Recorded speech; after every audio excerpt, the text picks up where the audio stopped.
सुप्रभात मित्रांनो, आताच माझं सगळं आवरून वगैरे झालं आहे, आंघोळ वगैरे झालं आहे. आता थोड्याच वेळात आम्ही बाप्पांची आरतीला सुरुवात करू.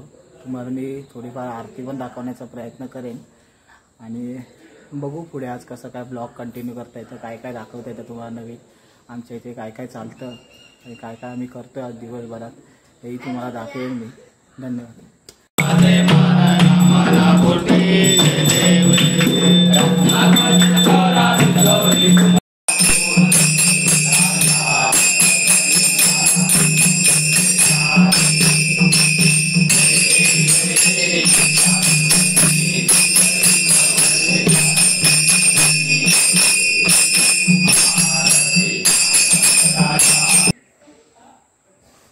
तर मित्रांनो, आताच आपली गणपतीची आरती झाली. आज सकाळी आम्ही आलो, सकाळी खूप लवकर आलो, 5 वाजता. तो ब्लॉग तर तुम्ही बघितला असेल माझ्या चॅनलवरती. आणि हा दुसऱ्या दिवशीचा ब्लॉग, हा थोडा लेट येऊ शकतो कारण लाईटीचे खूप इश्यू चालू आहेत गावाला. प्रचंड पाऊस आहे, तर पावसामुळे लाईट जाते येते आहे, त्यामुळे ब्लॉग येईल कारण नेटवर्क नाही आहे आणि त्यामुळे ब्लॉग अपलोड करायला खूप प्रॉब्लेम होतो आहे.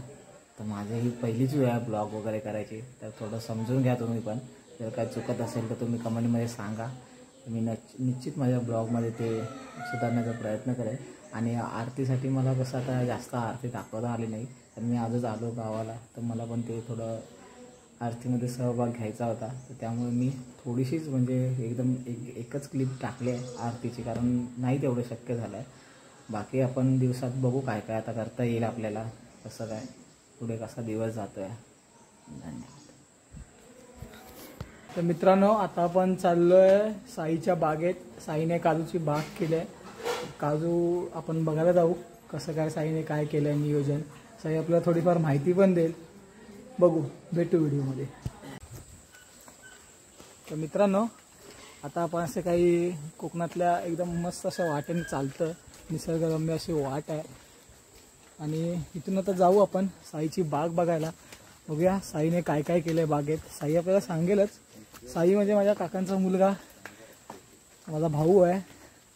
साईशी आपण बोलूया थोड्या वेळात. तर साई, आपल्याला वाटेतून जाताना काय काय लागेल, एक अंदाज तरी आम्हाला सांगशील का? एक पुढे आता झरा लागेल. हो, स्वतःवरून येतोय मस्त. आणि काही झाडं आहेत चांगली, ती पण आपल्याला बघायला भेटतील. हां, जांभळाची आणि अशी इतर वेगवेगळी प्रकारची झाडं आहेत पुढे. आणि ह्या वाटेने खूप सारी प्राणी म्हणजे बैल मिळतात. ओके, ही बैलांची वाट आहे का? ओके, होय. साई, आपल्याकडे कोणते कोणते प्राणी जंगलात असे म्हणजे प्रामुख्याने बघायला मिळतात? आपल्याकडे बिबटा, वाघ, गवरेडा, त्यानंतर कोळसुंदर, असे ससा, पिशेरा, असे भरपूर हरिण असे प्राणी आपल्या इकडे दिसू शकतात. दिसण्याची शक्यता आहे. तर मित्रांनो, पहिली ते फक्त एक वाट होती, एक माणूस जाईल एवढीच जागा होती. तर आता इथे खरं तर हा रस्ता केला. हा रस्ता करण्याचं कारण आपण जर माहितीत घेतलं तर हा रस्ता करण्याचं कारण म्हणजे आमचे काका आहेत, त्यांनी इथे काजूची लागवड केली आहे, काजूची बाग केली आहे लोकांनी. त्यांची आपण काजूची बाग, त्यांची पण आपण काजूची बाग बघू. नंतर मग आपण वरती जाऊ थोडं आणि मग साईची बाग बघायला जाऊ. साईने काय केलं आहे, ह्यांनी पण काजूच लावलेत तसं बघितलं तर. कारण आमच्या साईडला जास्त करून जंगलामध्ये हे काजू उत्पादन मोठ्या प्रमाणात घेतलं जातं.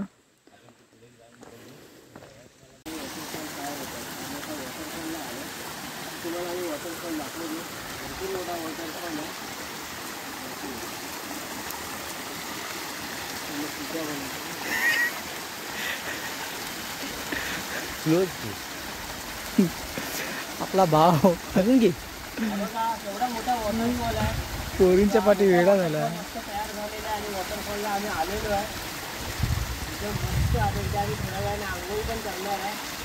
म्हणजे ब्लॉगमध्ये घेऊन लोक विचार करतात, मस्त मोठा वॉटरफॉल इथे तयार झाला आहे, तुम्ही बघू शकता. पोरींच्या पाठी वेडा हो, खूप वेडा.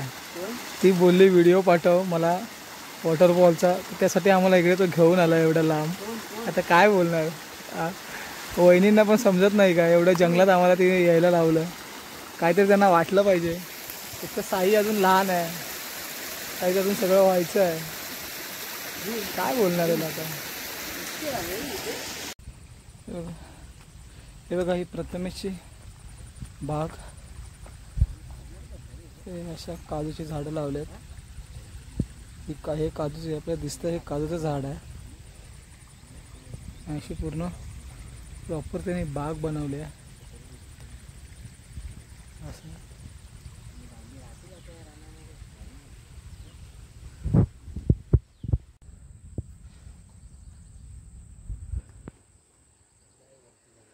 मित्रांनो, कोकणचा निसर्ग फक्त बघत राहावं असं वाटतं. काय जादू आहे. एकदम मन एकदम प्रसन्न होऊन जातं तिथे आलात की.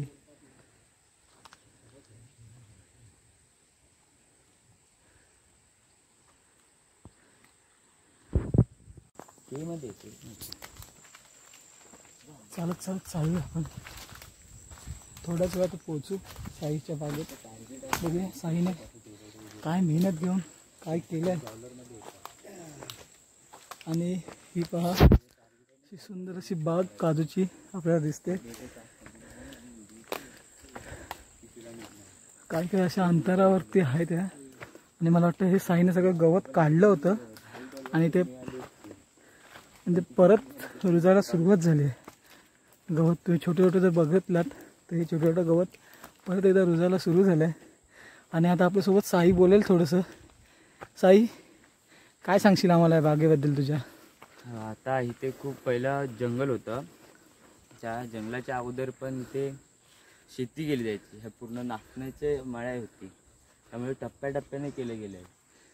त्यानंतरला काही कालांतराने हे जंगल झालं. त्यानंतरला इथे जांभी लावण्याची पूर्ण आयडिया आली. त्यानंतर कोरोनाच्या काळामध्ये इथे जांभी लावण्याचा निर्णय घेतला गेला. त्यानंतर इथे जांभी लावल्या गेल्या. ह्या वेंगुर्ला जांभी आहेत, कारण का त्या खूप मोठ्या असतात, त्यामुळे या इथे लावल्या जातात. आणि त्यातून जास्त मोठ्या न होता त्या भरपूर उत्पादन देतात. त्यामुळे जास्त करून काही ठिकाणी या जांभींचा उपयोग केला जातो. आणि यांच्या जांभी जरा मोठ्या असतात आणि त्या चवीलाही चांगल्या असतात. ओके, ठीक आहे. आता आपल्याला साईने सगळ्यात सुंदर खरं तर माहिती दिली आहे. खरोखर अतिशय सुंदर. साई हा तसा मला वाटतं 10वीला आहे तो यावर्षी. आणि त्याला एवढं सगळं म्हणजे एवढ्याशा वयात त्याला एवढं सगळं माहिती आहे. शेतीबद्दल त्याला थोडंफार नॉलेज आहे.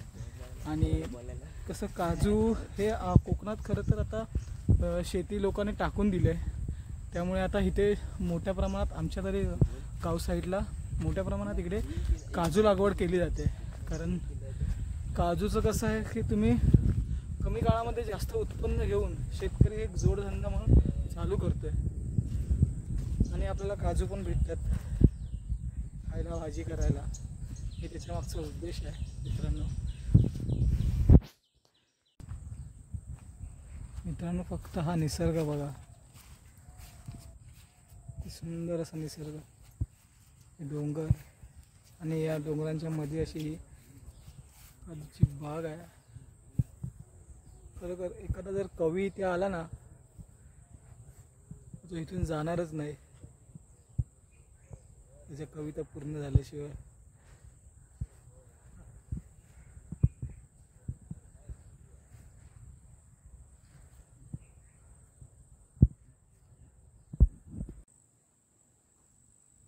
तर मित्रांनो, आपण या काजूच्या झाडाखाली आलो आहे. तर इथे मला ना एक थोडंसं काही गोष्ट एक वेगळी दिसली, तर मी तुम्हाला ती दाखवू इच्छितो. की हे पहा, इथे कसं म्हणजे साईला विचारूया आपण हे नक्की काय केलं आहे.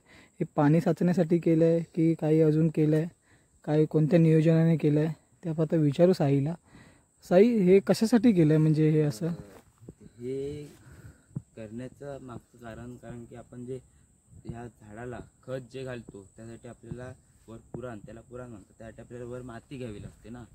ती वरच्या साईडची माती घेतली जाते. कारण का आपण जर खालच्या साईडची माती घेतली तर ती पावसाच्या पाण्याने ती धुतली जाईल आणि माती खाली जाईल. त्यामुळे वरच्या साईडची माती घेतली जाते. आणि त्यामुळे कसं इकडचं खत आहे तेही बरोबर झाडाला लागतं आणि ते पाणी साचतंही. झाडाला ते पोषण तत्व बरोबर मिळतं आणि पाण्याची पण जास्त हे होत नाही आणि माती जास्त धुतली जात नाही पाण्यामध्ये. आणि जास्त त्याच्यात हे झालं जिरलं की आपल्याला जलाशय असतात जमिनीखालचे तेही आपल्याला जास्त मिळतात. धन्यवाद साई, तू खरंच खूप चांगली माहिती देतो आमच्या प्रेक्षकांना.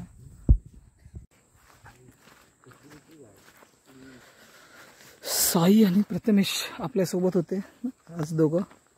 प्रथमेशला तर तुम्ही माझ्या पहिल्या ब्लॉगमध्ये बघालच.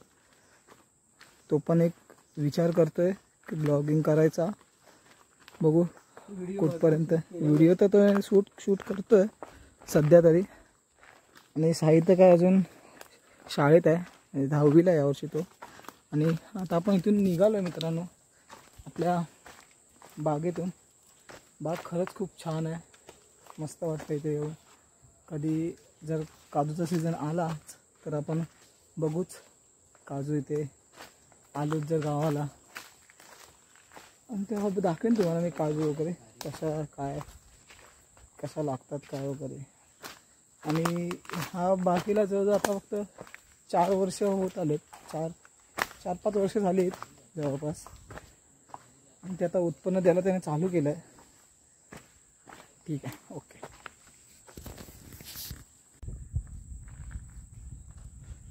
घनदाट जंगलातून आम्ही जातोय, चालतोय. पावसाचं खूप वातावरण आहे कोकणात. पाऊस थांबायचं काही नाव घेत नाही आहे. आत्ताच पण पडून गेला आहे पाऊस. साईला मला वाटतं काहीतरी दिसलं आहे, साई थांबला आहे. साई आपल्याला सांगेल काय दिसलं आहे साईला. साई बघतोय म्हणजे. साई काय आहे? मी मागाशी बोललो होतोच की आपल्याला आता आपल्याकडे जांभळाची झाडं आहेत. ओके, हे वाला जे आहे ना ते जांभळाचं झाड आहे. हे जांभळाचं झाड आहे का? जेवढ्या जंगलातही जांभळाचं झाड आहे.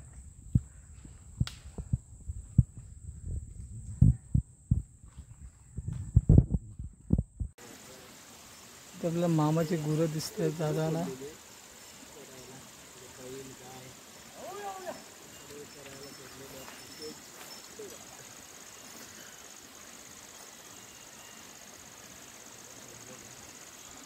आता आम्ही परत घरी जातोय. आता आम्ही तुम्हाला आमची काजूची बागणी दाखवली सर्व. आता आम्ही परत घरी जातोय कारण पाऊस खूप आहे गावी. सकाळपासून कंटिन्यू पाऊस चालू आहे. आम्हाला घराच्या बाहेर पण पडायला भेटत नव्हतं. आता संध्याकाळी थोडा थांबलाय तर आम्ही बाहेर पडतो. बाहेर निघालोय. तुम्ही बघितलात तर माझ्यासोबत 2 असे व्यापारी आहेत की त्यांच्या दोघांच्या काजूच्या मोठमोठ्या बागा आहेत. जाऊ दे एकाच्या 500 झाड आहेत, ते एकाची 1,500 झाडं आहेत.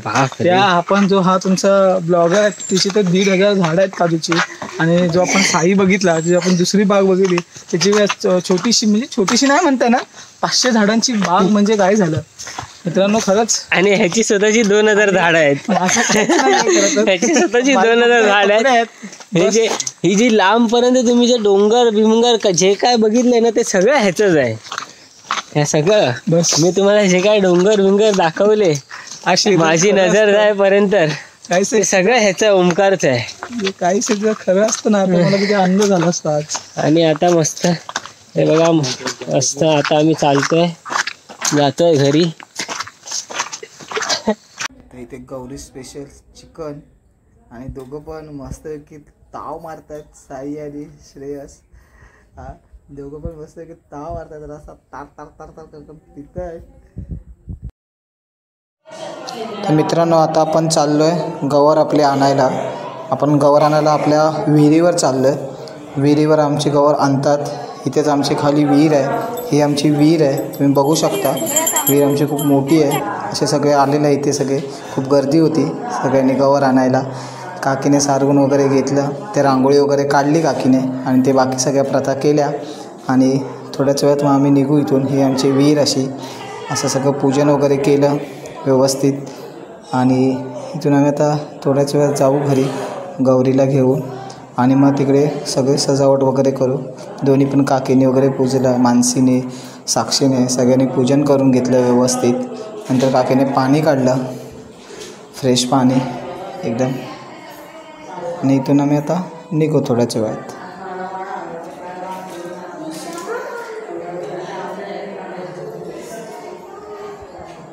आम्ही घरी आलो तर सगळं असं साडी वगैरे नेसवली व्यवस्थित गौरीला. आणि मग पुढचा व्हिडिओ बघत राहा तुम्ही मित्रांनो.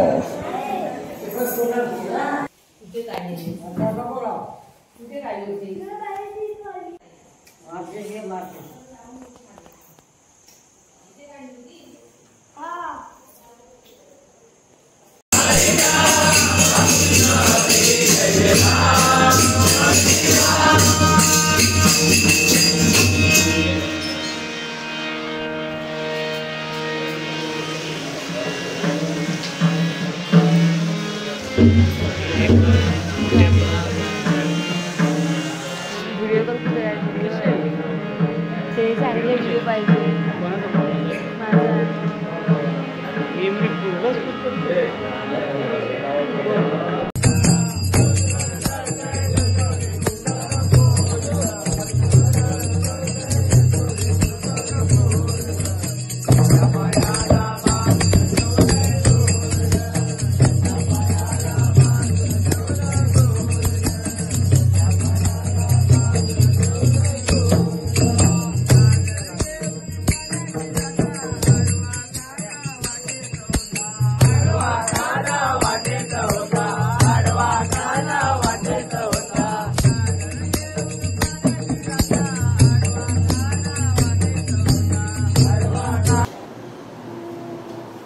तर मित्रांनो, आताच आपल्या घरी भजन वगैरे झालं, व्यवस्थित भजन झालं, एकदम सुंदर भजन झालं. खरं तर भजनाचं मला खूप काही टाकायचं होतं, पण त्या भजनात मी जेवढा खूप रंगून गेलो खरं तर की काय बोलू तुम्हाला, म्हणून काही टाकता नाही आलं जास्त. आणि आज गौर आली, तर गौरीला आम्ही आमच्या म्हणजे कोकणामध्ये अशी प्रथा आहे की गौर ही स्वच्छ पाण्याच्या ठिकाणावरून येते, म्हणजे जिथून नैसर्गिक पाणी आपल्याला उपलब्ध येतं, जसं की विहीर झाली, नदी झाली, तर अशा ठिकाणाहून येते. तर आमची गौरी आम्ही आमच्या बावडीच्या इथून आणतो. आमच्या शेतात बावडी आहे, विहीर आहे, त्या विहिरी बावडीच म्हणजे विहीर, त्या विहिरीच्या इथून आम्ही आणतो. आणि तसं मी सगळं टाकलं आहे. तर हा ब्लॉग मी इथेच एंड करतो. पुढचा ब्लॉग नक्कीच लवकर येईल. थोडा रेंजचा इश्यू आहे, तर त्यामुळे थोडे ब्लॉग जरा लेट येत आहेत, तर त्याबद्दल मी खरं तुमची माफी मागतो. तर थँक्यू, बाय बाय.